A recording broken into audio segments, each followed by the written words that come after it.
నేను చెప్పినటువంటి ఆవులు చనిపోనే లేదు అని చెప్పినటువంటి మీరు మొదటేమో చనిపోలేదని చెప్తారు, ఆ తర్వాత ఇన్ని చనిపోయినాయని, ఈ తిరుపతి శాసనసభ్యుడు 40 చనిపోయినాడని ఆయన ఒక ప్రకటన ఇచ్చినాడు, 40 చచ్చిపోయినాయి అని.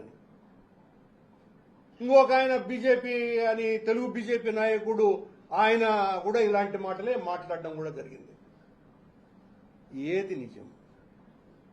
అంటే నేను చేసినటువంటి ఒక నిజమైన ఆరోపణ మీ గుండెల్లో గుబులు కుట్టించి భయపడి మీ ఇష్టం వచ్చినట్టుగా మాట్లాడుతున్నారు.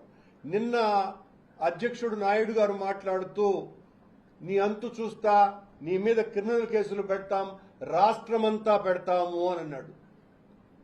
అంటే రాష్ట్రమంతా పెడతాము అని అంటే, రాష్ట్రమంతా పెడతామంటే అర్థం ఏందో అర్థమైపోయింది. అంటే మీరు పనిగట్టుకొని మీకు నచ్చనటువంటి వాళ్ళ మీద కేసులు పెడతారు అని. బిఆర్ నాయుడు గారు, రాష్ట్రమంతా కాదు దేశమంతా పెట్టమని నేను మిమ్మల్ని డిమాండ్ చేస్తున్నా.